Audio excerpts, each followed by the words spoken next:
이제 우리 다 같이 일어나셔서 우리의 예배 함께 찬양하면서 주님 앞에 일부 예배 올려드립시다.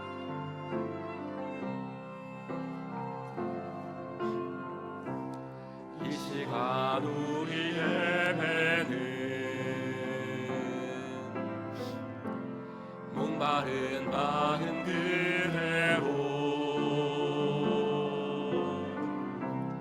어떠한 욕심도 없이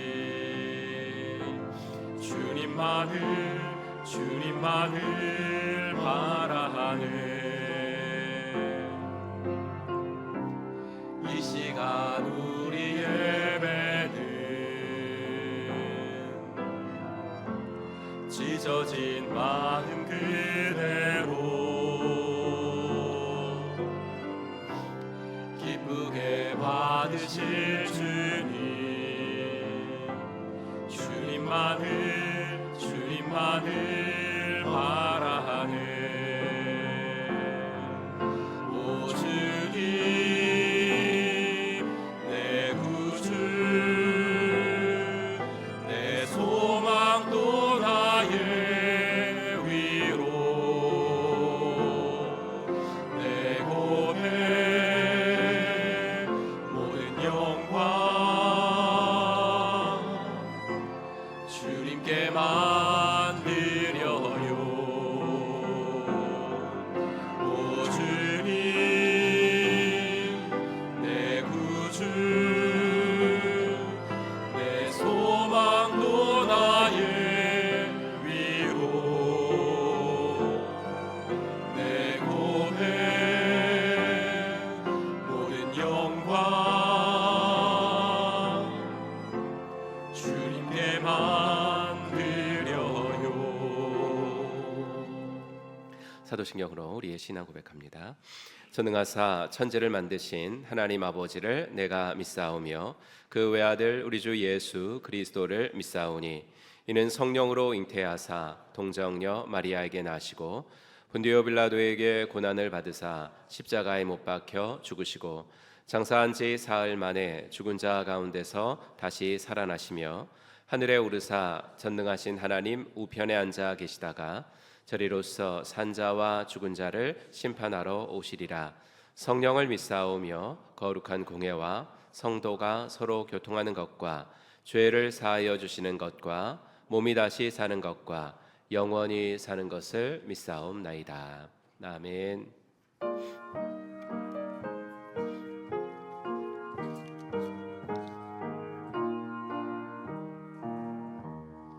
멸류관 벗어서 주 앞에 드리세 저 천상 입은 노래 온 땅에 퍼지네.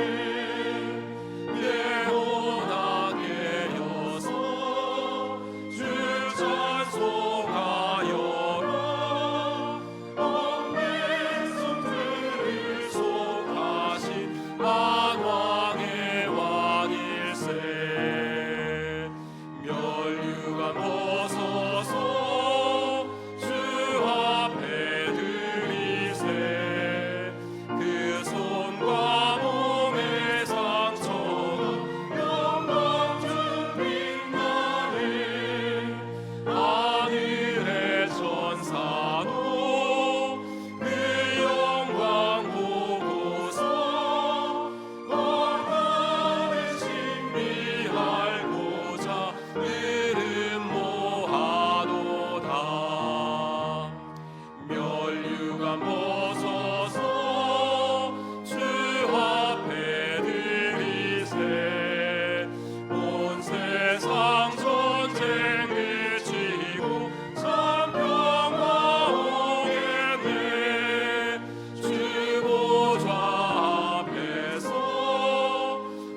우리는 세상으로부터 부름받은 하나님의 백성입니다. 또한 세상으로 보냄받은 그리스도의 제자입니다.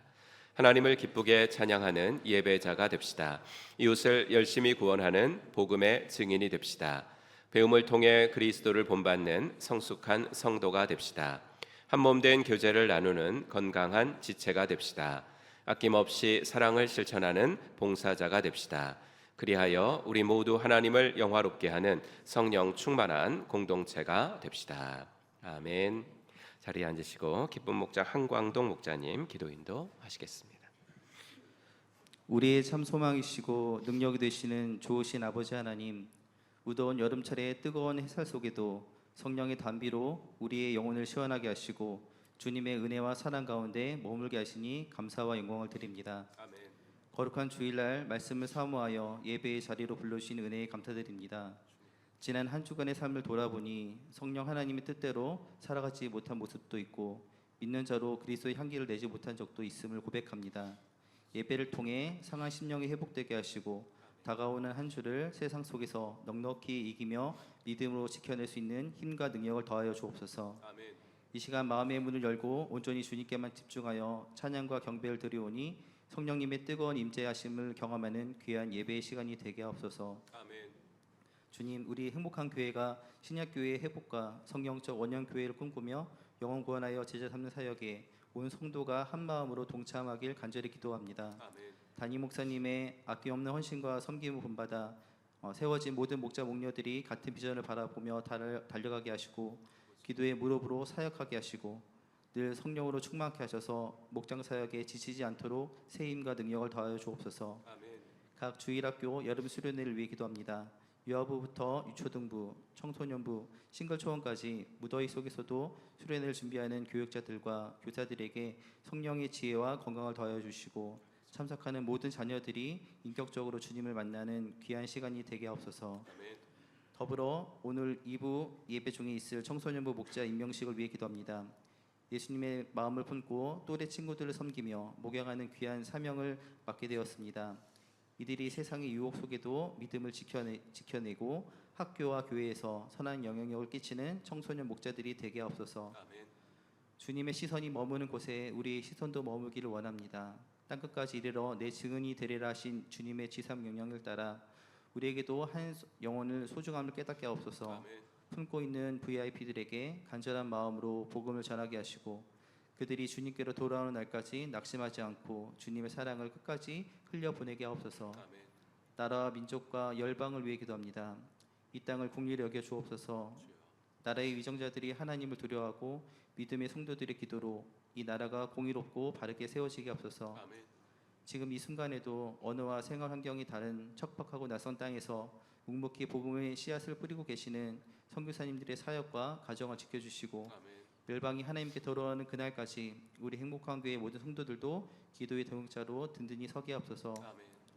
여호와 라파 치료의 하나님, 이 시간 육신의 질병과 마음의 상처로 고통받고 있는 사랑하는 성도들을 위해 기도합니다. 내가 원하노니 깨끗함을 받으라 하신 말씀을 붙잡고 의지합니다. 환우들의 마음에 두려움을 물리쳐 주시고 작은 신음소리에도 응답하여 주옵소서. 몸과 마음이 지치지 않게 하시고 치료하시는 하나님의 살아계신 손길을 삶 속에서 날마다 경험하게 하옵소서.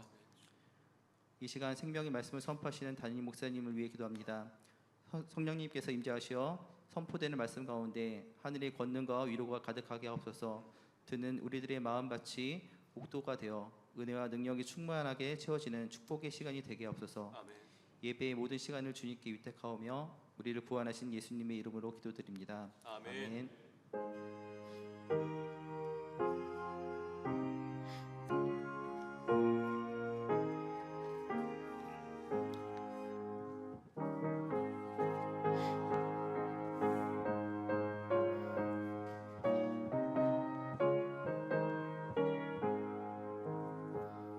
너희 마음에 슬픔이 가득할 때 주가 위로해 주시리라. 아침 해같이 빛나는 마음으로 너 십자가 지고 가라. 참 기쁜 마음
철저히 무너진 삶 속에서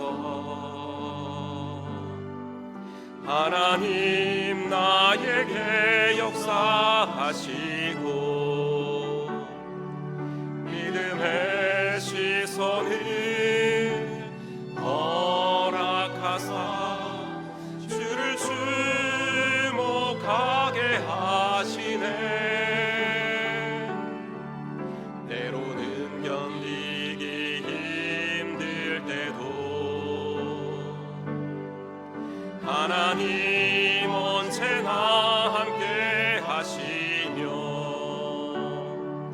은혜와 진리에 성령 주사 주만 바라보게 하시네. 내가 봅니다.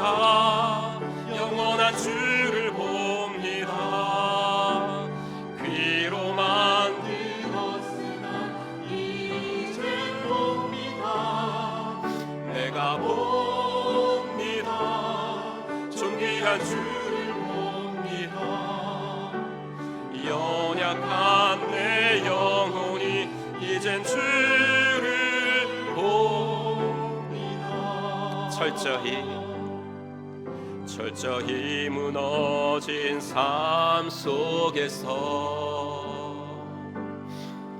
하나님 나에게 역사하시고 믿음의 시선을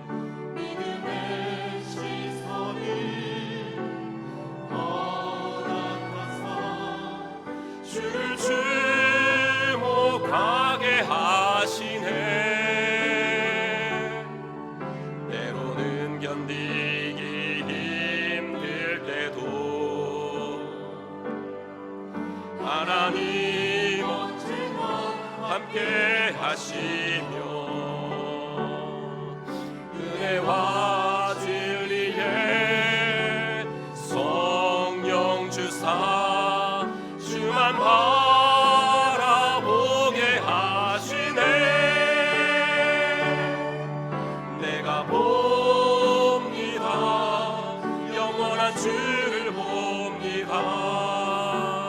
귀로 만들었으나 이젠 봅니다. 내가 봅니다.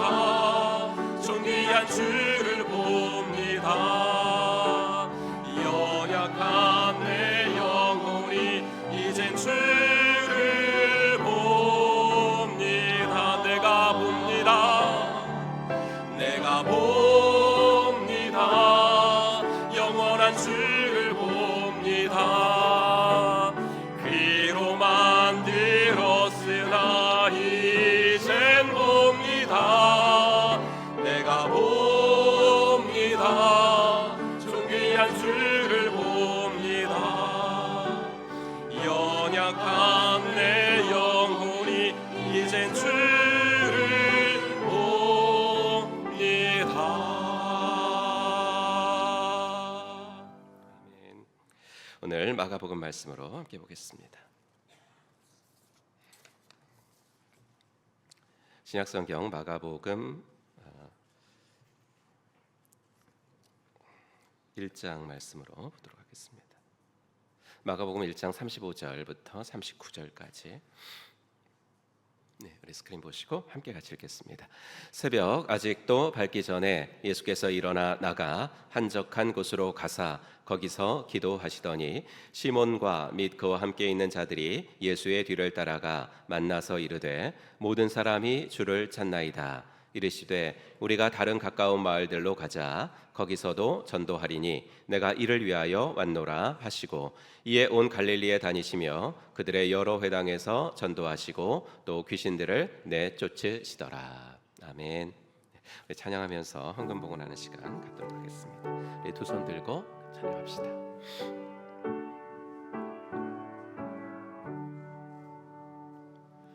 내게 있는 모든 것을 아낌없이 드리네. 사랑하고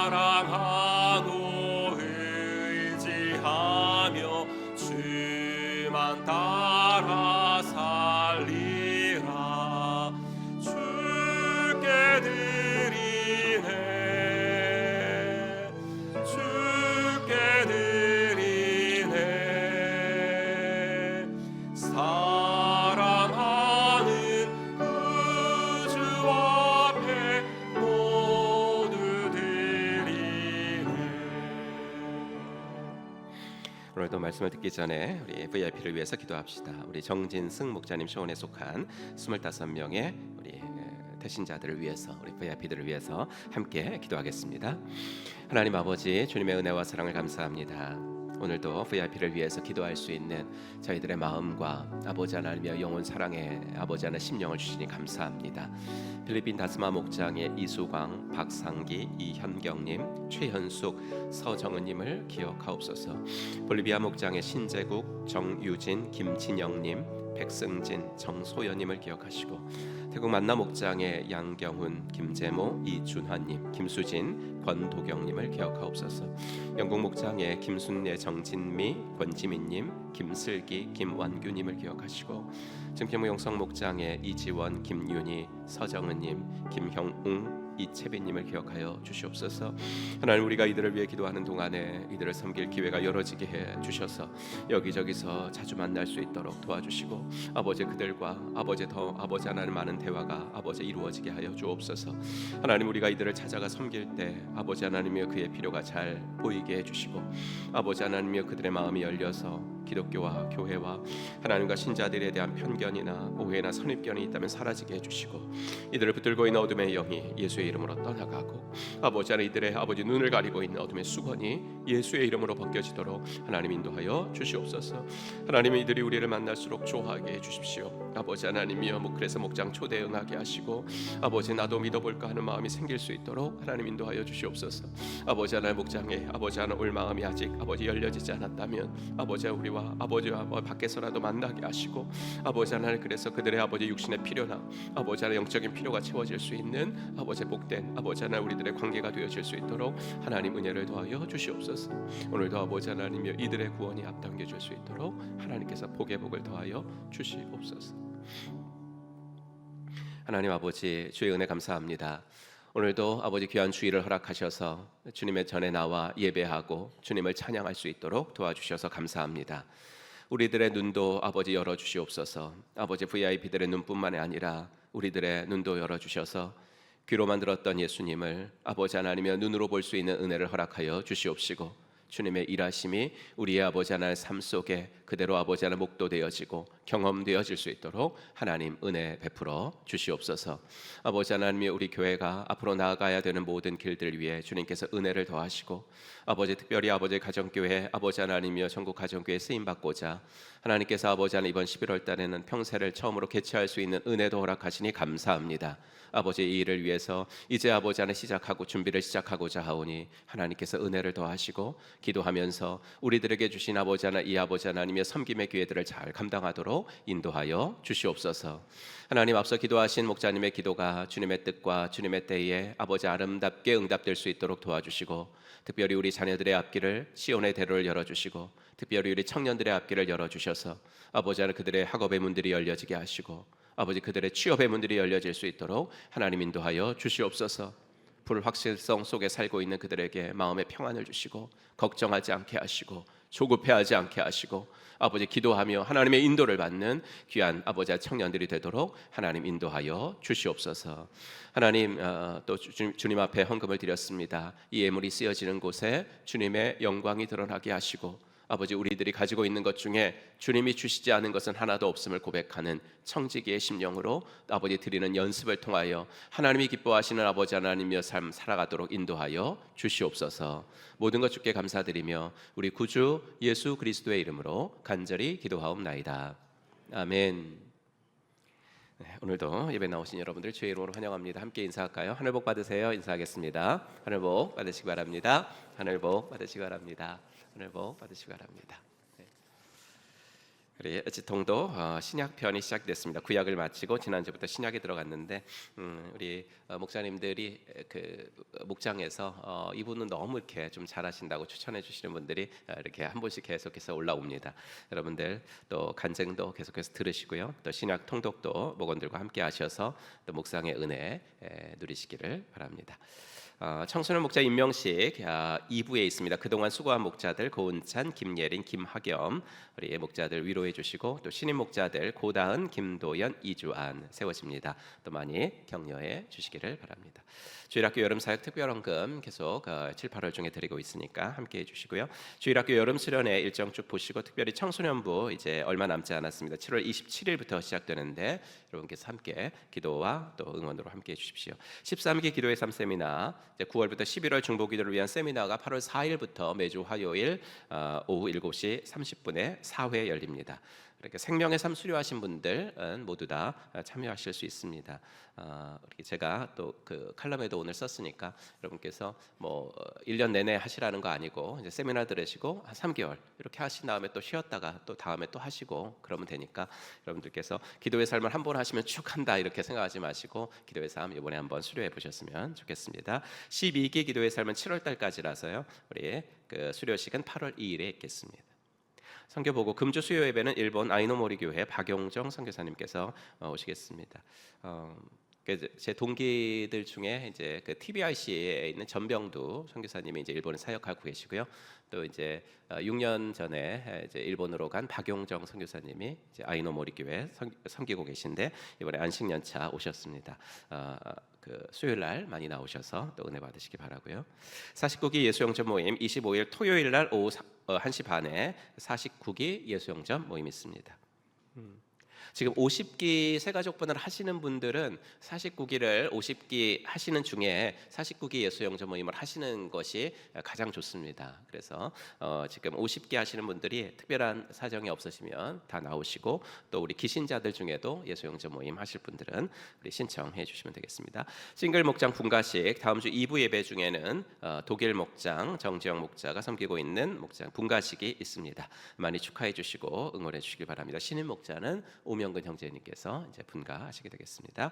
목원들과 함께하는 엣지 있는 통독 200일 플랜 24주차 이번 주에 마가복음 읽으시면 되고요. 가정교회 평신도 세미나 안내 보시고 또 8월에도 여러분들 좀 휴가 내셔서 좀 많이 다녀오시기 바랍니다. 평신도 세미나 준비위원회 모임이 있겠습니다. 우리 위원장은 민한기 장로님이 위원장 맡으시고요. 그다음에 여러 팀장들 이렇게 임명하니까 오늘 오후 2시 30분에 새가족실에서 첫 모임 있겠습니다. 우리 팀장들은 꼭 나오셔서 함께 해주시기 바랍니다. 교우 소식 등록 최영희 권사님 몽골 목장 선택하셨습니다. 감사하고요. 강영찬, 김은지 성도님 함덕제일 목장 선택하시면서 등록하셨습니다. 장례 황민식 집사님 부친께서 소천하셔서 장례 잘 마쳤고요. 저는 이번에 가정교회 지역 모임 있고 그 다음에 계속 싱글 목장 탐방 중에 있습니다. 독일 목장 탐방하도록 하겠습니다. 네, 이 시간에 성구함송 같이 해볼까요? 지난주 거 같이 읽겠습니다. 시작. 마태복음 5장 16절 말씀. 이같이 너희 빛이 사람 앞에 비치게 하여 그들로 너희 착한 행실을 보고 하늘에 계신 너희 아버지께 영광을 돌리게 하라. 아멘. 네, 우리 외우신 분들은 함께 외우시고 못 외우신 분들은 동그라미 한번 채우면서 함께 더 읽겠습니다. 시작. 마태복음 5장 16절 말씀. 이같이 너희 빛이 사람 앞에 비치게 하여 그들로 너희 착한 행실을 보고 하늘에 계신 너희 아버지께 영광을 돌리게 하라. 아멘. 이번 주는 마가복음에서 함께 읽겠습니다. 마가복음 1장 15절 말씀. 이르시되 때가 찼고 하나님의 나라가 가까이 왔으니 회개하고 복음을 믿으라 하시더라. 아멘. 이 시간에 찬양하면서 호산나 찬양대 찬양하신 후에 간증이 있도록 하겠습니다. 하나님의 사랑이 하나님의 사랑이 당신의 삶 가운데 가득하기를 축복합니다. 하나님의 은혜가 우리 가운데 가득하길 기도합니다.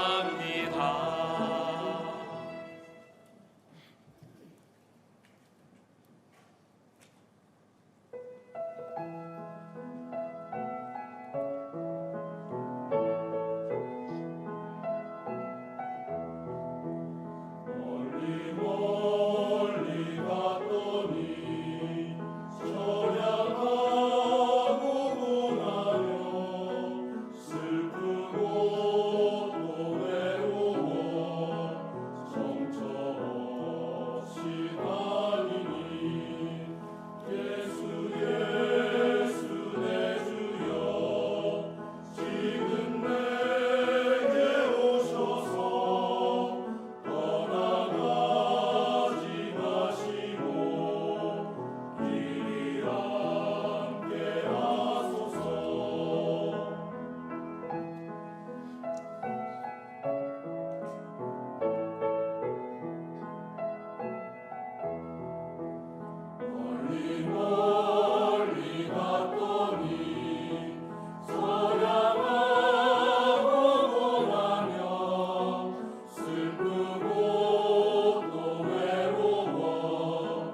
네, 감사합니다. 오늘도 예수 그리스도께서 이 자리에 함께 하시는 줄로 믿습니다. 우리 간증은 뭐 삼공부 간증이라든지 평세 간증 뭐 이런 것만 좀 생각하시는데 어떻게 보면 그런 어떤 특별한 것들뿐만 아니라 어떤 과정을 수료해서 간증하는 것이 아니라 우리의 일상이 좀 간증 소재들이 참 많잖아요. 그래서 우리 최근에 지금도 뭐 진행 중이시지만 또 이렇게 많이 아프셨던 우리 정지희 집사님 나오셔서 제가 간증을 좀 부탁했는데 정지희 집사님 나오셔서 간증해 주시겠습니다. 네, 우리 한번 같이 괜찮으실까요? 네, 우리 한번 큰 박수로 집사님 맞아주시기 바랍니다. 감사합니다. 안녕하세요. 몽골목장 정지 집사입니다. 지난 5월 달에 하나님께서 제게 주신 은혜를 말씀드리려면 한 100가지쯤 되지만 말씀잔치 때 김인기 목사님께서 뭐든지 3가지가 좋다고 하셔서 3가지만 말씀드려 보도록 하겠습니다. 저는 아주 어렸을 때부터 시력이 좋지 않았고 나이가 들면서 노안이 오고 백내장도 오고 그래서 드디어 상위 1% 초고도 근시자가 되었습니다. 오른쪽 눈은 10% 정도의 시력밖에 남지 않았고 그래도 왼쪽 눈이 어느 정도 보여서 일상생활을 할 수 있었습니다. 그런데 4월 말 어느 날 갑자기 시야가 굉장히 흐려졌고 검은 동그라미가 제 이 잘 보이는 쪽 눈의 반을 가리게 되었습니다. 그 다음 날 1차 병원에 가서 검진을 받았고 응급으로 2차 병원 대학병원까지 가게 되었습니다. 그리고 진단 결과가 나왔습니다. 망막이 박리되었고 불행하게도 황반 쪽에 망막이 박리되어서 수술을 할 수 있을지 없을지 모르겠다. 수술을 한다고 할지라도 망막이 붙을지 안 붙을지 모르겠다. 망막이 붙는다고 할지라도 시력이 회복될지 회복되지 않을지 모르겠다. 이런 검진 결과를 받게 되었습니다. 그리고 의사 선생님께서는 예후가 좋지 않다. 이렇게 결론을 내리셨습니다. 그래도 너무 감사하게도 수술을 하기로 결정하고 응급실 침대에 누워서 입원실이 세팅되기를 기다렸습니다. 아침부터 계속 산동제를 넣었기 때문에 그때부터 시야는 거의 보이지 않았습니다. 제가 할 수 있는 일은 아무것도 없었습니다. 기도밖에. 하나님, 지금까지 정말 많은 저를 아는, 저를 사랑하시는 분들이 저를 위해서, 저의 시력을 위해서 아주 오랫동안 기도했습니다. 근데 왜 기도 응답을 거꾸로 하셨어요? 하나님, 왜 하필 좀 안 보이는 쪽 눈이 이 병이 났으면 그래도 좀 참을 만한데 그래도 보이는 눈 쪽에 왜 하필 이렇게 박리가 됐을까요? 저는 이렇게 기도하지 않았습니다. 제가 하나님 앞에 기도 드린 것은 하나님 왜라고 묻지 않겠습니다. 아무 죄 없는 예수님도 이 땅에 오셔서 고난 받으시고 십자가에 죽으시기까지 하나님 앞에 순종했는데 감히 어떻게 하나님 앞에 왜라는 질문을 하겠습니까? 하나님, 저는 하나님이 보여주시는 세상만큼만 보면서 살겠습니다. 이렇게 기도를 드렸습니다. 지금까지도 어려운 일이 있을 때마다 정말 하나님 앞에 많은 기도를 드렸지만 내가 원하는 대로 해주세요. 내 마음에 맞는 대로 해주세요. 이런 기도를 많이 드렸었는데 이렇게 하나님 앞에 그리 아니하실지라도 감사하고 제가 감당하겠습니다 하는 순종의 기도를 드린 것은 정말 처음이었던 것 같습니다. 그 기도 후에 제 마음속에 가득했던 두려움은 제 마음의 가장 후미진 곳으로 내려가는 경험을 했습니다. 이것이 제가 받은 첫 번째 은혜였습니다. 제가 받은 두 번째 은혜는 가족들의 정말 아낌없는 헌신적인 섬김이었습니다. 제가 발병하고 수술하고 또 회복하는 한 달의 기간 동안 우리 두 딸은 24시간 저와 합숙하면서 제 곁에서 떨어지지 않았습니다. 하루 3끼 밥을 해줬고 하루 11번 넣는 안약을 투약해줬고 저의 모든 움직임을 함께 해줬습니다. 그리고 이 망막 환자는 3주 동안 엎드린 자세를 해야 되고 절대 움직이면 안 됩니다. 그것이 치료의 가장 빠른 길인데 생각보다 너무 힘들었어요. 그 자세가. 제가 너무 힘들어하고 잠도 자지 못하고 했을 때 우리 아이들은 저를 격려해주고 또 엄마 너무 자세가 좋다고 잘 참고 있다고 조금만 견디라고 이렇게 옆에서 용기를 북돋워줬습니다. 그리고 우리 아이들은 저의 이 육신을 돌봐준 것뿐만 아니라 저의 영혼도 돌봐줬습니다. 새벽 5시 반이면 새벽 예배 영상을 틀어주고 수요 예배 영상, 연합 예배 영상을 틀어서 함께 예배를 드렸습니다. 또 둘이 번갈아 가면서 성경책도 읽어주고 또 저녁이면 빈방에 들어가서 저를 위해서 기도하는 시간도 갖기도 했습니다. 모태신앙이었는데 너무 신앙의 그 사이드에만 있는 것 같아서 제 마음을 항상 힘들게 했던 딸들이었는데 이렇게 어려운 일이 있을 때 하나님 앞에 직결하는 모습을 보면서 하나님이 그동안 내가 자녀를 위해서 기도했던 것 다 듣고 계셨구나. 우리 아이들이 믿음이 없는 것 같았지만 그렇지 않구나 하는 마음에 너무 행복하고 감사했습니다. 또 남편은 밖에서 해야 되는 일들을 다 감당해줬고 제가 돌보던 10마리의 길고양이들을 혼자서 전적으로 기꺼이 돌봐주는 사랑을 베풀었습니다. 이 가족들의 사랑 속에서 저는 정말 행복했고 이것이 제가 받은 두 번째 은혜였습니다. 제가 받은 세 번째 은혜는 중보기도의 사랑이었습니다. 제가 수술대 위에 누워있는데 예후가 좋지 않다고 3번이나 강조해서 말씀하시던 의사 선생님께서 걱정되세요? 하고 이렇게 뜬금없이 물으시는 것입니다. 그래서 제가 대답했습니다. 선생님, 저 밖에는 저를 위해서 기도하는 100명의 기도하는 용사들이 있습니다. 이렇게 말하고 그 선생님하고 복음에 대해서 좀 더 얘기하고 싶었는데 마취가 되고 말았습니다.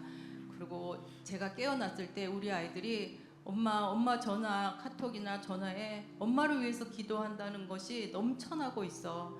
이것이 우리 가족의 문제라고 생각하고 우리만 힘든 게 아니라 정말 많은 사람들이 함께 해줘서 너무 마음이 든든하다고 이렇게 얘기해 줬습니다.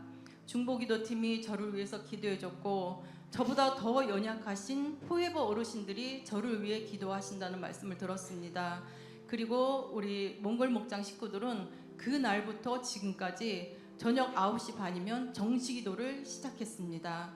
이 기도의 힘이 얼마나 크고 얼마나 강력한지 저는 앞을 볼 수가 없었고 몸을 움직일 수가 없었는데 매일매일 여러분들이 보내주시는 이 기도의 양탄자를 타고 하나님 앞에 날아가는 이 행복한 경험을 할 수가 있었습니다. 이것이 제가 받은 세 번째 은혜였습니다. 간증을 마치겠습니다. 절망이 왔을 때 절망을 붙들지 않고 절망이 왔을 때 은혜를 붙들게 해주신 하나님께 감사드립니다. 또 저를 위해서 전심으로 기도해 주신 세 분의 목사님, 또 사랑하는 우리 모든 지체들 정말 사랑합니다. 그리고 지금 이 순간에도 몸이 아파서 마음이 아파서 힘든 나날을 보내고 계시는 우리 환우분들, 여러분들은 결코 혼자가 아닙니다. 여러분들 뒤에는 수백 명의 기도의 용사들이 있습니다. 그리고 또 우리 좋으신 하나님, 여러분들을 너무 잘 아시는 하나님께서 가장 좋은 길로, 가장 완전한 길로 여러분들을 이끄실 줄을 믿고 축복합니다. 감사합니다. 아멘.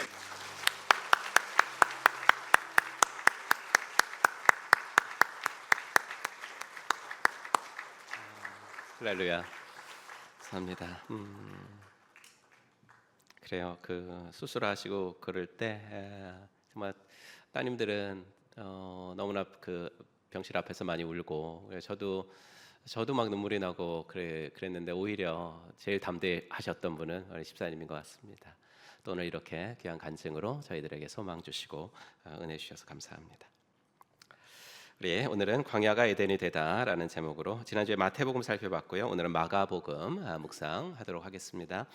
복음서가 마태, 마가, 누가, 요한복음인데 가장 먼저 기록된 복음서는 마태가 아니라 마가복음이죠. 가장 먼저 기록되었다는 것은 아무래도 제일 권위가 있다라는 말이겠죠.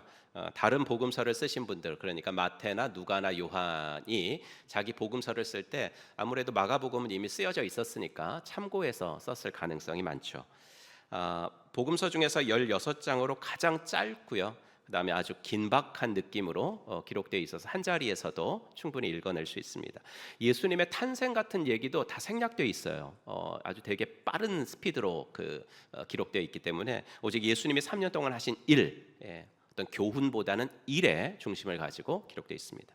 이 복음서를 쓴 마가하면 여러분이 잘 아시는 사건 속의 인물인데, 초대교회사에서 제일 유명하신 인물하면 아무래도 바울과 바나바이지 않습니까? 그런데 이 두 초대교회의 거장 이 두 어르신들이 한번 크게 다툰 적이 있죠.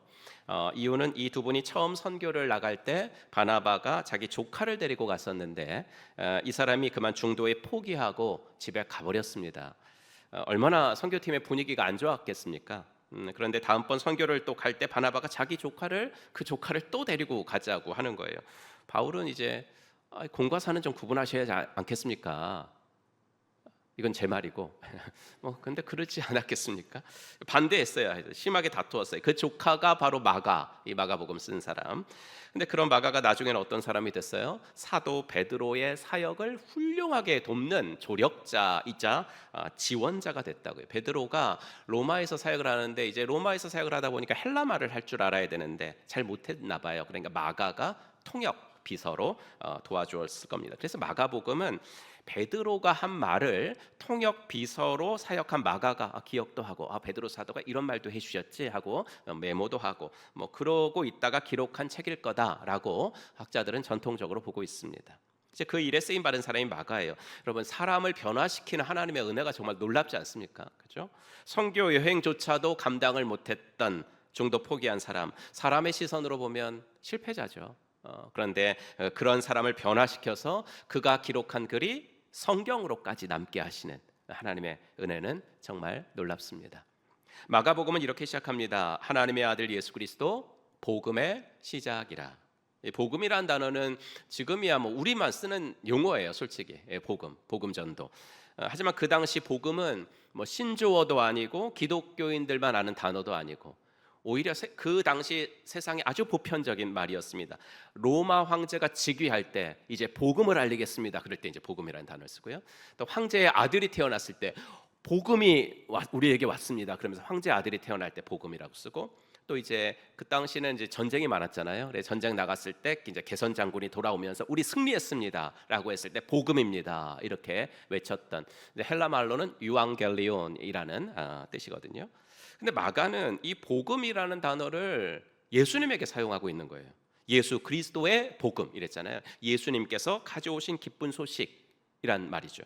그리고 하나님의 아들, 이 신의 아들이라는 표현도 오직 황제에게만 쓸 수 있는 단어인데 지금 예수님에게 쓰고 있습니다. 즉 로마 황제의 아들이 태어난 것이 복음이 아니라 하나님의 아들이 이 땅에 오신 게 복음입니다. 이 말을 한 거죠. 전쟁에서 이긴 것이 복음이 아니라 우리 예수께서 마귀의 권세를 이기신 것이 복음입니다. 이렇게. 그래서 당시 마가복음은 로마인들에게는 불온서적이었습니다. 읽으면 안 되는, 그렇죠? 로마 황제의 아들 탄생의 복음이 아니라 하나님의 아들 예수의 탄생이 복음이라고 했으니 그 말은 뭐겠습니까, 여러분? 이제 너희들은 황제 가이사에게 충성하는 것이 아니라 예수님에게 충성해야 된다. 이런 말로 들렸잖아요. 그러니까 이건 말 그대로 반역이죠.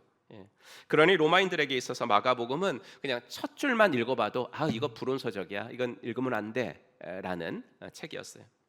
근데 여러분, 이게 바로 복음의 성격이에요. 복음은 그냥 서정적으로 기쁜 소식, 감상적으로 기쁜 소식, 그게 아니었어요. 그 당시에는 예수 그리스도의 복음이라고 하면서 서두를 시작한 마가복음은 그 당시 사람들에게 뭐야 이거 도대체, 예수 그리스도의 복음? 이게 도대체 이게 무슨 말이고 이 말을 한 사람 도대체 누구야? 라고 반응을 당연히 불러일으켰을 1절이었습니다. 이렇게 복음은 급진적이었다고. 체제를 전복시키려고 하는 일단의 무리들이 하는 말처럼 들린 거예요. 쉽게 말해서 복음은 그 당시 사람들에게 누구에게 충성할 것인지를 결단하라는 요구였습니다. 로마 황제에게 충성할 것이냐 아니면 하나님의 아들에게 충성할 것이냐라는 거였죠. 그럼 마가복음 이 첫 줄이요, 바로 마가복음의 핵심 주제인데 이게 어디까지 가면 결론까지 가요. 마가복음의 결론 부분인 15장 39절을 보면 예수님을 십자가에 매달고 백부장이 이런 말을 하거든요. 한번 같이 읽어볼까요? 시작.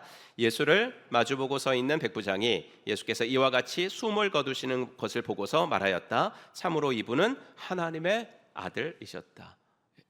로마인의 입에서 나오잖아요, 이 말이. 이분은 하나님의 아들이셨다.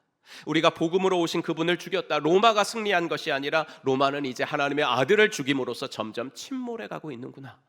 이 고백이 로마인의 입에서 나왔다라는 것이 마가복음의 결론입니다. 그래서 이 복음서를 읽는 우리도 오직 예수님만이 왕이십니다. 오직 예수님만이 내 인생의 주인이십니다. 예수님에게만 충성하겠습니다. 이 고백을 하기를 원하면서 마가는 자기의 복음서를 쓴 거죠. 그래서 재밌는 것 중에 하나가 뭐냐면 마가복음의 결말이에요. 마가복음 마지막 장은 16장인데요. 20절까지 되어 있거든요. 읽어보시면. 근데 이제 9절이 시작되는 앞에 2라고 써 있고, 이제 예수께서 안식 후 첫날에서 괄호가 있잖아요. 괄호. 그래서 20절까지가 괄호 처리가 돼 있어요. 예, 중괄호가 이렇게 돼 있거든요. 그리고 이제 9절이 시작되는 2번 아래로 보면 난회주에 어떤 사본에는 9절부터 20절까지가 없습니다. 이렇게 되어 있어요. 이제 고대 사본으로 갈수록, 권위 있는 사본으로 갈수록 이제 이게 없어요. 그래서 대부분의 학자들은 마가복음의 원본은 8절로 끝났을 거다라고 생각하는 거예요. 후대에 9절부터 20절까지 추가된 것일 거다라고 생각을 합니다. 왜냐하면 8절이 저게 써 있잖아요. 8절이 어떻게 끝나요? 이제 그 부활하신 예수님을 이제 본 여자들이 너무나 놀라가지고 벌벌 떨고 무서워가지고 아무에게도 아무 말도 하지 못하더라. 장례도 변변히 치러드리지 못한 것이 마음에 걸려서 무덤을 찾았는데 부활하신 예수님 보고 기겁을 하고 도망쳤다라는 거잖아요. 근데 마가복음이 명세기 복음서가 이렇게 딱 끝나면 좀 이상하잖아요. 여인들이 도망쳤더라. 너무 이상하니까 후대 사람들에게 전해주기가 좀 그러니까 후대 사람들이 많은 사본들이 9절부터 20절까지는 추가를 해 놓았을 것이다 라고 생각을 하거든요. 하지만 마가는 원래 의도가 있어서 8절로 그의 복음서를 끝냈을 가능성이 더 많습니다. 마가가 이걸 자기가 쓴 걸 읽어보고 야, 여기서 끝내는 게 좋을 것 같아 라고 했을 가능성이 많아요. 왜냐하면요, 말씀드렸듯이 마가복음은 정말 당돌한 담대한 선포로 시작을 하지 않습니까? 황제에게만 쓰는 호칭, 황제에게만 쓰는 단어를 써가면서 하나님의 아들 예수 그리스도 복음의 시작이라 이렇게 시작을 했는데 마지막은 여인들의 침묵으로 끝나거든요. 그래서 그냥 이 자체가 독자들에겐 메시지가 되는 거예요. 어떤 메시지요? 여러분들에게 주신 복음은 그저 그런 소식이 아닙니다. 세상에서 가장 위대한 소식이에요. 하나님의 아들이 이 땅을 회복시키러 오셨다는 소식이에요. 그래서 이것만 믿으면, 그 아들만 믿으면 우리 인생이 변화됩니다. 우리 인생이, 이 땅에서의 인생, 아니 죽음 이후의 인생이 다 바뀌게 됩니다. 이게 복음입니다. 그런데 이런 위대한 소식을 듣고도 여러분들이 이 여인들처럼 박해가 두려워서 침묵하고 있으면 안 되지 않겠습니까? 모른다면 할 수 없지만 알지 않습니까? 못 봤다면 할 수 없지만 받지 않습니까? 그렇다면 전하십시오. 아무에게도 아무 말도 못한 이 사람들을 반면교사로 삼아서 나의 복음서를 읽는 여러분들은 누구에게든지 이 복음을 전하는 증인이 되어 주십시오. 마가복음의 결론은 바로 이것입니다. 마태복음을 왕이라는 키워드로 읽어보았다면 마가복음은 변화를 주제로 여러분들이 읽으시게 될 겁니다. 예수님을 만난 사람들은 예외 없이 다 변화가 됐다라는 거죠. 마가복음은 1장에 무려 3가지 사건들을 기록하는데 그 다 주제가 뭐냐면 예수님이 가신 곳에는 다 변화가 일어난다. 이게 주제거든요. 이제 마가복음 1장을 읽어보시면 예수님의 안식일 하루 사역이 소개되시는데 그 하루가 아주 긴박하게 돌아갑니다. 마가복음에서 정말 많이 나오는 단어가 곧, 즉시 이런 단어거든요. 마가복음 전체에서 41번, 1장에서만 11번 정도가 나옵니다. 21절도 보시면 예수께서 곧 안식일에 회당에 들어가 가르치심에 이렇게 돼 있죠. 그때 회당에 귀신 들린 사람이 거기 있었는데 예수님은 설교를 마치신 후에 그 귀신 들린 자를 고쳐 주십니다. 25절 보시면 예수께서 꾸짖어 이르시되 잠잠하고 그 사람에게서 나오라 하시니 더러운 귀신이 그 사람에게 경련을 일으키고 큰 소리를 지르며 나오는지라 이렇게 돼 있어요. 그러니까 영적 싸움이거든요. 귀신 쫓아내는 거. 그러니까 설교보다도 더 힘이 빠지셨을 거예요. 영적인 싸움을 하셨으니까. 그런 다음 회당에서 나오셔서 이제 집에 가셔서 쉬셨느냐? 아니죠. 신방을 가십니다. 29절 회당에서 나와 곧 야고보와 요한과 함께 시몬과 안드레의 집에 들어가셨다. 그러니까 왜 가셨냐면 베드로의 장모가 좀 아프다, 열병이 걸렸다라는 얘기를 듣고 기도해 주러 가십니다. 가서 고쳐주시니까 벌써 해질 무렵이 된 거예요. 이제 집에 가서 쉬셨을까요? 또 아닙니다. 베드로 장모가 나왔다는 소문이 그 동네에 쫙 퍼진 거예요. 그러니까 동네 사람들 중에 병든 사람은 다 베드로의 집에 몰려옵니다. 해가 져서 날이 저물 때에 사람들이 모든 병자와 귀신 들린 사람을 예수께로 데리고 왔다. 그리고 온 동네 사람이 문 앞에 모여들었다. 온 동네 사람. 여러분 이 그림을 한번 그려보시면 연예인들이 어디 가면 팬들이 우르르 몰려잖아요. 그러면 누가 막아요? 그 매니저들이 막죠. 뭐 경호원들이 막고. 그러는 사이에 그 스타는 이제 준비된 차를 타고 착 빠져나가잖아요. 하지만 예수님은 그 집으로 몰려드는 수많은 동네 병자들을 일일이 다 만나주시고 고쳐주셨다. 그러다 보니 깜깜해졌어요. 이제 미처 순서가 안 돼가지고 대기표 받고 있던 사람들은 이제 자기 순서가 안 왔으니까 이제 예수님 못 만나고 이제 집으로 일단 갔겠죠. 잠자러. 그때 예수님 뭐 하셨는가? 이게 오늘 본문이에요. 새벽 아직도 밝기 전에 예수께서 일어나 나가 한적한 곳으로 가서 거기서 기도하셨다. 제가 자주 말씀드리는 것을 좀 말씀드리고 싶어서 이렇게 쭉 서론이 길었는데 하나가 뭐냐면 여러분들의 사역이 예배를 방해하지 않도록 하라 이거예요. 여러분들의 사역이 예배를 방해하지 않도록 하라. 오늘도 많은 분들의 헌신과 섬김으로 이 예배가 지금 가능하고 있어요. 그죠? 교회의 모든 일들이 가능하죠. 그런 분들에게 목사는 참 고마움을 느껴요. 저렇게 헌신해 주시니까 우리가 이렇게 예배를 드리는군요. 신약 성경에 나오는 교회들은 그러지 않았는데요. 점점 능력이 없어지는 현대교회의 안타까움을 표현하는 말 중에 소비자 패러다임이라는 게 있어요. 소비자 패러다임. 혹은 뭐 제가 많이 말하는 고객 마인드. 한국의 많은 교인들이 이렇다는 것을 부인할 수도 없다는 것이 좀 가슴이 아파요. 신앙생활마저도 소비자 마인드를 가지고 한다는 거예요. 어느 교회의 종교 콘텐츠가 더 좋냐 이거예요. 어느 교회의 종교 콘텐츠가 더 좋냐? 당연히 대형 교회 콘텐츠가 더 좋죠. 작은 교회들은 대형 교회를 절대 따라갈 수 없어요. 이런 부분에서. 그래서 그런 교회들로 다 가는 거예요. 시설 좋은 데로 가고 우리 자녀들 교육 좋은데 우리 자녀들 케어 잘해주는 데로 다 가요. 그래서 우리 교회 등록하시는 분들은 제가 참 감사하기도 하고 존경스럽기도 하고 때로는 이해가 잘 안 돼요. 왜요? 콘텐츠가 없어요. 그렇죠? 여러분들을 만족시킬 어느 콘텐츠가 별로 없어요. 등록하면 헌신해야 할 것이 뻔히 보여요. 등록하면 고생스러울 것이 뻔히 보이거든요. 제가 새가족반에 이미 다 이제 얘기를 해주기 때문에. 그런데도 등록을 하시는 것을 보면 이게 참 사람의 힘으로 되는 게 아니구나. 이게 사람 마음으로 되는 게 아니구나라는 걸 느끼게 되거든요. 그래서 목사로서 참 감사해요. 하지만 이제 감사는 감사고 그런 분들에게 제가 더 강조하는 것은 뭐냐면 예배예요. 기도예요. 하나님과의 독대라고요. 특별히 목자 목녀님들에게는 제가 더 강조해요. 목자 목녀가 지치면 안 되거든요. 목자 목녀가 사역에 재미가 없어지기 시작하면 이건 정말 이렇게 경고등이 뜬 거예요. 목자 목녀가 매너리즘에 빠지면 안 되거든요. 그럼 목자 목녀가 힘을 얻을 수 있는 시간은 뭐예요? 교회에서 뭐 이렇게 상을 드려요? 그것도 아니잖아요. 공동체 예배밖에 없어요.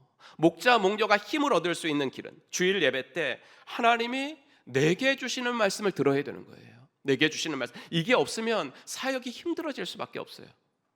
보수도 없죠.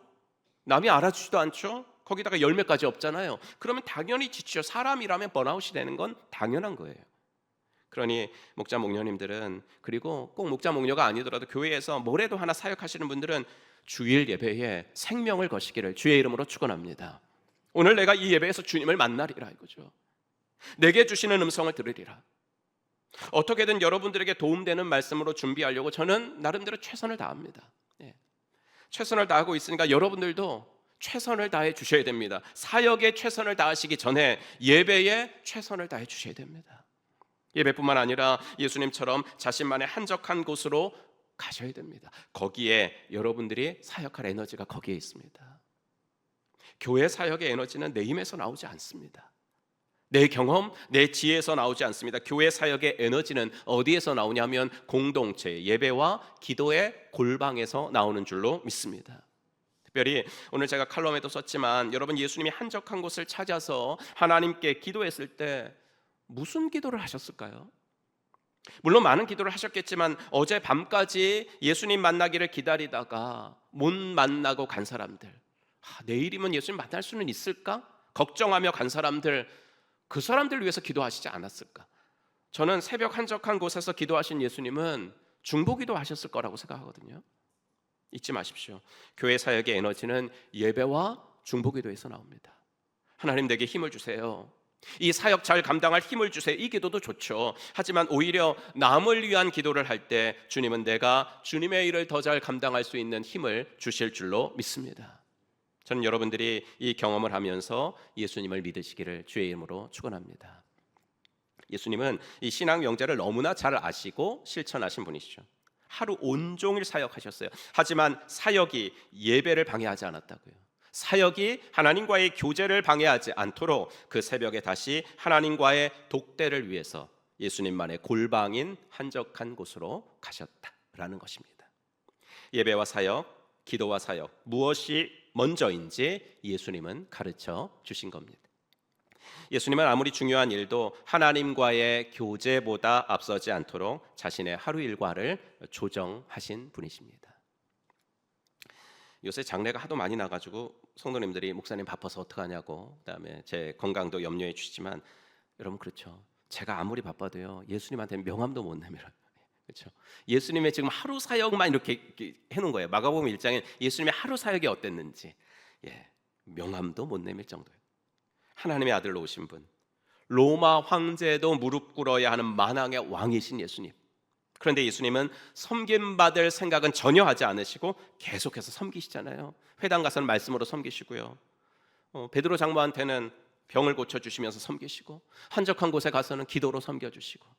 그래서 아까 말씀드리기를 마가복음은 변화라는 키워드로 읽으시면 됩니다 라고 하셨는데, 더 중요한 건 뭐냐면 그럼 그 변화를 일으키는 동력이 무엇이었을까? 예수님이 가시는 곳마다 변화가 일어났는데 그 동력은 무엇이었을까? 하나예요. 예수님의 섬김이에요. 예수님의 섬김. 예수님이 한 사람 한 사람을 찾아가셔서 그를 섬기셨을 때 그의 인생에 어떤 변화가 일어났는지를 기록해 놓고 싶은 거예요. 마가는. 예수님이 회당에 들어가시자 한 사람의 인생을 괴롭혔던 마귀가 떠나갔습니다. 예수님이 베드로의 집에 들어가시자 베드로의 장모의 열병이 떠났습니다. 예수님을 만나자 하늘의 저주를 받은 사람들만 걸린다는 천형으로 여겨지던 나병이 떠나갔습니다. 예수님이 가시는 곳마다 어둠의 세력들, 사망의 세력들이 떠나가고 생명의 역사가 일어났어요. 구원의 역사가 일어났다라는 것을 마가는 기록해 놓고 있는 거예요. 비유적인 표현을 써본다면 오늘 설교 제목처럼 예수님이 가시는 곳은 모두 광야에서 에덴이 되었더라, 이거죠. 마가는요, 이걸 예수님이 이런 일들을 하시기 전에, 그러니까 본격적인 사역을 하시기 전에 뭐 하셨죠? 40일 광야 기도하셨잖아요. 그거 한 다음에 이제 공생애가 시작된 거니까. 그런데 40일 광야에서 기도하실 때에 예수님이 앞으로의 예수님의 사역이 이렇게 될 겁니다라는 것을 이미 암시적으로 기록해 놓은 구절이 하나 있어요. 그것이 12절인데 한번 같이 읽겠습니다. 성령이 곧 예수를 광야로 몰아내신지라 들짐승과 함께 계시니 천사들이 수종들더라. 마가는 정말 되게 스피디하게 기록하는 성격의 소유자이기 때문에 마태와 누가는 마귀가 예수님 시험했다, 뭐 성전 꼭대기에서 뛰어내리라, 이런 걸 자기 되게 자세히 기록하잖아요. 마가는 그런 걸 하나도 기록하지 않아요. 기록하지 않고 그냥 12절 13절 이게 전부예요. 그런데 여기서 아주 독특한 표현을 쓰는데 예수님이 광야에서 들짐승과 함께 계셨다, 이 말을 쓰거든요. 들짐승과 함께 계셨으니까 되게 위험하셨겠다. 근데 여러분, 들짐승, 이 사나운 짐승이 들에 사는데도 하나도 무섭지 않고 오히려 그 짐승들과 함께 계셨어요. 함께. 요런 그림 있죠. 들짐승들과 이 사나운 짐승들과 함께 지내는 그림. 이거 성경 어디서 좀 읽어보신 적 없나요? 이게 요새 새벽 기도에 이제 시작됐죠. 이사야 시작됐는데 이사야서에 나와요. 6절부터 9절까지 제가 요약해드리면, 그때에 이리가 어린 양과 함께 살며 표범이 어린 염소와 함께 누우며 송아지와 어린 사자와 살진 짐승이 함께 있어 어린아이에게 끌리며 젖먹는 아이가 독사의 구멍에서 장난하며 젖된 어린아이가 독사의 굴에 손을 넣을 것이다, 이런 거거든요. 여러분, 원래 에덴 동산에서는 이랬을 거예요. 그죠? 왜냐하면 아담이 동물들의 이름을 지어줬잖아요. 동물들. 여러분 막 사자가 아담을 막 공격하는데 내가 너 이름 지어줄게 뭐 이랬을까요? 아닐 거 아니에요. 그때는 사자도 표범도 지금 반려견, 반려묘들처럼 인간의 친구였을 거예요. 예. 하지만 죄가 세상에 들어오면서 그런 평화는 깨졌죠. 하지만 주님이 다시 오실 때 그 평화는 회복될 것이다. 이제 이사야가 지금 이 말을 하고 있잖아요. 들짐승과 함께 있어도 전혀 무섭지 않을 것이다. 다시 에덴이 회복될 거다 라고 말한 거예요. 하지만 이 같은 회복이 꼭 주님이 다시 오실 때 재림 때만 일어날 것이 아니라 예수님이 하나님의 아들로 이 땅에 오실 때부터 조금씩 일어나기 시작을 했다고요. 예수님이 가시는 곳은 다 광야가 에덴이 되었다고요. 베드로의 장모의 인생, 열병으로 고생하며 죽어가던 그녀의 인생은 광야였거든요. 하지만 예수님이 찾아가서 만나주시자 그녀의 인생이 에덴으로 변했습니다. 회당에 있었던 귀신 들린 사람, 당신과 내가 무슨 상관이 있느냐고 주님을 거부하던 그 사람의 인생은, 그 사람의 인생이요 몇 살인지 잘 모르겠는데 그때까지는 황량하기 그지없는 광야였어요. 귀신 들렸으니까. 하지만 예수님께서 더러운 귀신아 그 사람에게서 나오라 명령하시는 순간 그의 인생은 에덴으로 변했다고요. 천형으로 여겨져서 가족에게마저도 버림받은 나병 환자에게 주님 불쌍히 여기사 손을 내미셨죠. 내가 원하노니 깨끗함을 받으라. 내가 원하노니 깨끗함을 받으라 하셨더니 나병이 그에게서 떠나갔죠. 예수님이 섬겨주시는 곳마다 사람들은 육적으로도 변화되고 영적으로도 변화되고 사회적으로도 변화됐다라는 거예요. 예수님이 찾아오시는 곳은 그 어디든지 광야에서 에덴으로 변하는 줄로 믿습니다. 우리 인생도 마찬가지였어요. 예수님이 내 인생에 찾아오시기 전 우리의 인생은 광야였습니다. 전 축도를 항상 에베소서 2장 1절로 시작하는데요. 허물과 죄로 죽었던 우리. 고상한 말로 해서 그렇지 쉽게 말하면 그냥 시체였습니다. 냄새나는 시체, 황량한 광야였다고요. 하지만 주님이 내 인생에 찾아오셔서 내 이름을 불러주시고 내 마음 문을 두드려 주시고 나를 섬겨주실 때 내 인생이 에덴이 되었다는 거예요. 물론 아직도 내 인생에는 광야 같은 모습이 있죠. 광야를 걸으면서 받은 상처들이 아직 치유되지 못한 채 있을 수 있죠.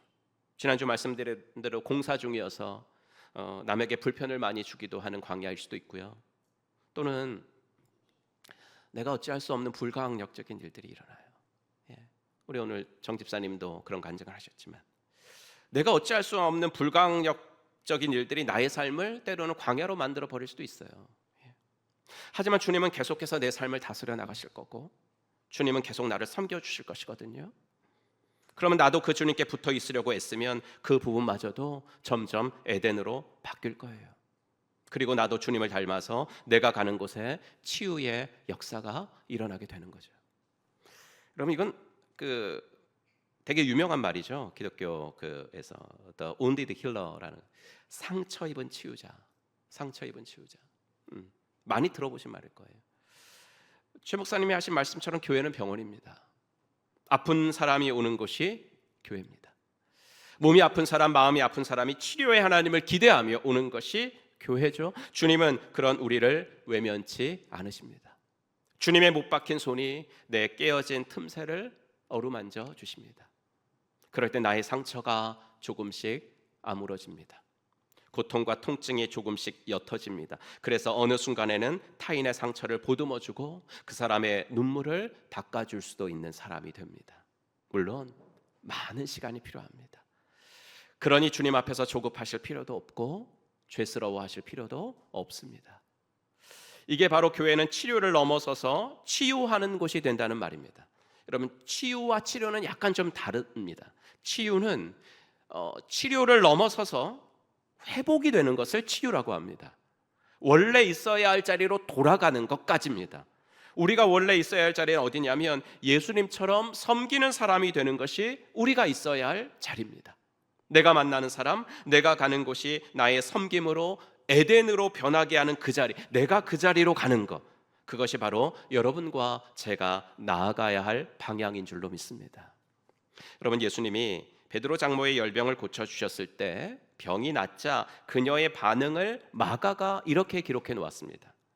나아가사 그 손을 잡아 일으키시니 열병이 떠나고 여자가 그들에게 수종드니라. 수종. 예수님이 낫게 해주시니까 그녀는 일어나자마자 수종을 들었대요. 수종이라는 단어는 디아코네아라는 단어인데 섬기다, 봉사하다 이런 뜻이에요. 식탁 옆에서 시중들다 라는 뜻입니다. 디모데전서에서 집사의 직분에 대해서 말할 때 그 집사라는 단어가 바로 이 디아코네요, 수종들다라는 뜻이에요. 요새는 다 집사님이시니까 예, 요새는 너무 다 집사님이시니까 그냥 아직 집사 직분을 안 받으신 분들도 그냥 성도님들이 그냥 집사님 하시더라고요. 여러분, 집사는 어떤 사람이냐면 디아코네아, 그러니까 뭐냐면 섬기는 사람, 이 사람을 집사라고 그러는 거예요. 봉사하는 사람, 그러니까 식탁 옆에서 시중 드는 사람, 이런 사람을 이제 집사라고 하거든요. 그럼 마태는요, 제자를 어떤 사람으로 정의했냐면 지난주에 말씀을 지키는 자, 버리고 따르고. 그러니까 말씀을 듣는 사람이 아니라 버리고 따르면서 예수님을 따라가는 사람, 이게 이제 마태가 정의한 제자인데, 마가는 제자를 어떻게 정의하냐면 수종드는 자, 그렇죠? 섬기는 자가 제자입니다라고 정의를 해놓고 있어요. 베드로 장모처럼 예수님의 섬김을 받았으니까 나도 섬김으로 나아가는 거, 이게 제자의 삶이라는 거죠. 말씀의 홍수 시대를 살면서 제일 안타까운 것은 뭐냐면 말씀이 평가의 대상이 된다는 거예요. 여러분, 말씀은 감탄이나 감상이나 평가의 대상이 아니라 순종의 대상만이 되어야 되는 줄로 믿습니다. 생명의 삶에서도 제가 성경 요약을 하실 때는 은혜 받으려고 제발 읽지 마세요 라고 말씀드리잖아요. 이 말씀을 읽고 이게 내 삶에 적용해야 되겠다, 그런 생각으로 읽지 마세요 라고 말하죠. 물론 생명의 삶을 기신자들도 듣지만 일단은 초신자가 듣는 것이라고 가정을 하고 강의를 하기 때문에 제가 그런 말을 하는 겁니다. 예수님을 영접하기 전에는 성경을 이해하기 위해서 읽으시면 됩니다. 여기에 도대체 무슨 얘기가 써 있어, 이게 도대체 이해가 안 되네, 그러면서 읽으시면 돼요. 궁금함으로 읽으시면 돼요. 하지만 예수님을 영접했으면 이제 성경은 이해하기 위해서 읽는 것이 아니라 순종하기 위해서 읽는 것이 되어야 됩니다. 물론 이해하려고 하지 말라는 게 아니에요. 성경 공부하지 말라는 것이 아닙니다. 하지만 하나님의 말씀인 이 성경을 우리가 어떻게 100% 다 이해할 수 있겠습니까? 없어요. 그러니 이해가 안 되어도 하나님이 틀려서 내가 이해가 안 되는 것이 아니라 내가 부족해서 이해가 안 되는 거겠지 라고 인정하고, 하나님의 말씀이니까 순종해야지, 이 태도로 성경을 읽으라는 겁니다. 그게 제자의 삶이라는 거예요. 말씀이 들려지면 헌신의 자리로, 순종의 자리로, 섬김의 자리로 나아가는 삶이 바로 제자의 삶이라는 것입니다. 팬데믹을 겪으면서 기독교계에 새롭게 등장한 신조어 중에 하나가 플로팅 크리스천이란 말이거든요. 플로팅 크리스천, 그러니까 문자 그대로 하면 플로팅, 그러니까 붕 떠 있는 그리스도인. 붕 떠 있으니까 한 곳에 정착을 못 하잖아요, 그죠? 그러니까 여기저기 떠도는 크리스천, 플로팅 크리스천. 이런 그리스도인들은요, 예배를 자기가 선택을 해요, 그렇죠? 온라인으로 이 예배를 드리다가 설교가 마음에 안 들어요. 그럼 이렇게 또 클릭하면 또 나오잖아요, 다른 교회가. 찬양이 마음에 안 들면 유튜브에 수없이 많이 올라와 있는 다른 기독교 채널을 선택하는 거예요. 그래서 어떤 찬양과 설교는 정말 좋아, 놀라며 감탄하고, 어떤 찬양과 설교는 이거 어떻게 해석을 저렇게 하냐? 그러면서 다른 채널로 돌린다는 거예요. 마가는 말하는 거예요. 그 당시에도 예수님 말씀 너무 좋네 라고 놀라는 사람들은 많았습니다. 하지만 그들은 말씀을 듣고 놀라기만 할 뿐 그 뒤로 이어져야 할 섬김이 없었습니다. 그런 사람들은 결코 제자가 아닙니다 라고 이야기해 준 거죠. 사랑하는 성도 여러분, 바라기는 이 세상 어떤 것과도 비교할 수 없는 가장 기쁜 소식, 복음으로 우리 예수님 이 땅에 오셨는 줄로 믿습니다. 내 삶에 찾아오셨습니다. 내 삶에 찾아오신 주님으로 인해 내 삶은 이미 에덴의 복을 누리고 있는 줄로 믿습니다. 그 복을 받았으니까 이제 상처 입은 치유자로 또 다른 사람의 삶을 광야에서 에덴으로 변화시키는 일에 나의 섬김이 사용되게 도와주시옵소서. 이런 기도의 제목으로 또 이번 일주일 승리하시기를 주님의 이름으로 축원합니다. 기도하겠습니다. 이제 오늘 주신 말씀 생각하면서 우리 주님이 주시는 음성에 한번 귀를 기울여 보도록 하겠습니다.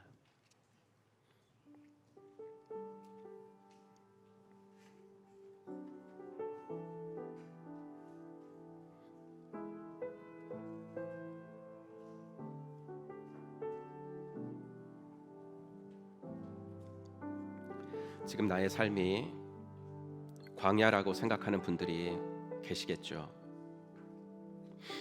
하나님이 내 인생의 주관자시라면 왜 나를 이 어둡고 외로운 곳에 두셨는지 여전히 대답해 주시지 않는 질문들만 쌓여갈 수도 있을 것입니다. 하지만 복음으로 오신 예수님이 우리의 고단한 손을 붙잡고 계시는 줄로 믿습니다. 그러면 우리 인생의 광야도 에덴으로 변하는 날이 오게 될 줄로 믿습니다. 주님의 따뜻한 손이 내 삶에 깨어진 틈새를 어루만지실 때 나의 상처도 조금씩 아물어져서 나도 누군가의 통증에 공감하며 그의 상처를 보듬어주는 사람이 될 날도 있을 겁니다. 이 시간 오늘 나에게 주시는 주님의 음성을 한번 기대하면서 침묵 가운데 주님의 음성을 한번 들어보는 시간 갖겠습니다.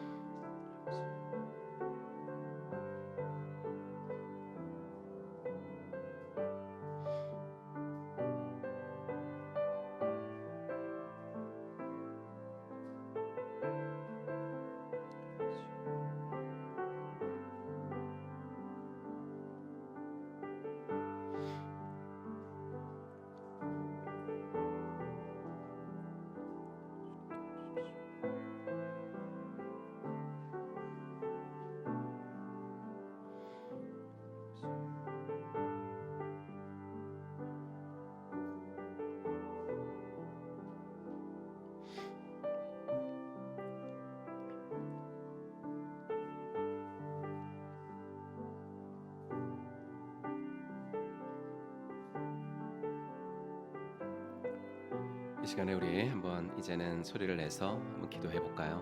하나님, 내가 당신을 사랑합니다. 아직 이해할 수 없지만 하나님께서 나와 함께 계심은 믿습니다. 하나님께서 오늘도 저의 삶을 다스려 주시고 계속하여 섬기신 그 예수님의 섬김을 나도 본받게 하여 주시옵소서. 우리 이 시간에 주님이 주신 말씀 마음에 새기시고 한번 통성으로 주님 앞에 기도하겠습니다. 하나님 아버지, 주님의 은혜와 사랑 감사합니다. 오늘도 아버지 저희들을 붙잡아 주시고 아버지 하나님의 삶이 광야를 통과하고 있을지라도 아버지 하나님이여 여전히 아버지 하나님 대답해 주시지 않는 질문들이 쌓여갈지라도 아버지 하나님이여 주님이 여전히 내 옆에 계신 줄로 믿습니다. 아버지 하나님이여 주님이 함께 계시는 한 나의 인생의 광야가 에덴으로 변하게 되는 날이 분명히 올 줄로 믿습니다. 아버지 하나님이여 시간은 걸리겠지만 나도 상처 입은 치유자가 되어지게 하시고 아버지 하나님이여 누군가의 아버지 하나님의 아픔을 어루만져 줄 수 있는 그 사람도 되어지게 인도하여 주시옵소서.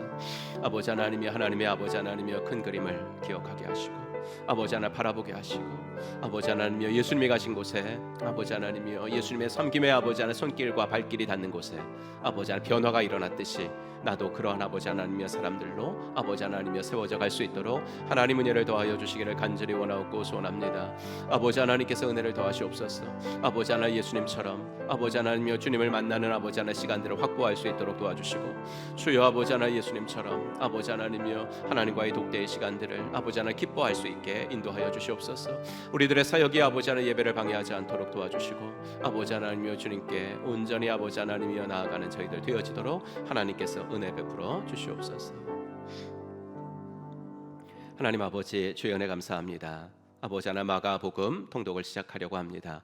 아버지 하나님께서 은혜를 주셔서 마가가 기록해 놓은 아버지 복음의 아버지의 기쁜 소식들이 우리들의 삶에 아버지 잘 박힌 목과 같이 아로 새겨질 수 있도록 인도하여 주시옵시고 아버지 우리도 언젠가는 상처 입은 치유자로 아버지 누군가를 보듬어주고 아버지 하나 누군가를 위해서 기도해 줄 줄 아는 하나님의 사람들 될 수 있도록 인도하여 주시옵소서.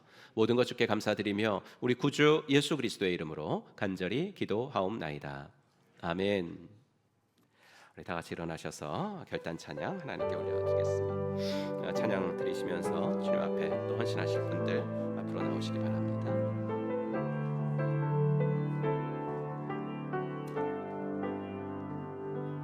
세상의 부와 세상의 명예 세상 자랑 모두 내려놓고 날 구한 십자가 날 지킨 보혈 주의 은혜를 깊이 생각합니다. 나의 나는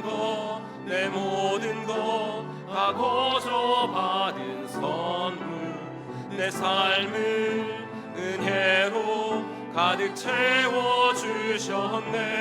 나의 나는 것 내 모든 것 다 거저 받은 선물, 내 삶을 주신 분께 다시 올려드리니 나는 삶으로 주님을 노래합니다. 나를 통하여 주님만 높임 받으소서. 나는 삶으로 주님을 예배합니다. 나의 삶을 빛으로 우리 두 손 들고 찬양합시다. 나는 삶으로 주님을 노래합니다. 나를 통하여 주님만 높임 받으소서. 나는 삶으로 주님을 예배합니다. 나의 삶을 빛으로 사용하소서. 이제는 허물과 죄로 영 죽었던 우리들을 십자가 구속으로 다시 살려주신 우리 구주 예수 그리스도의 은혜와 아들을 이 땅에 보내주신 하나님의 지극하신 사랑과 성령 하나님의 감화, 감동, 위로, 충만하심이 오늘도 예수님의 섬김이 있는 곳에 모든 삶이 변화되었던 것처럼 나 또한 변화된 사람으로 언젠가는 상처 입은 치유자로 쓰임받으며 살아가기로 마음속에 다짐하고 돌아가는 사랑받는 당신의 자녀분들 머리 위에 이제로부터 영원토록 함께 있을지어다. 아멘. 주님 도와주시옵소서.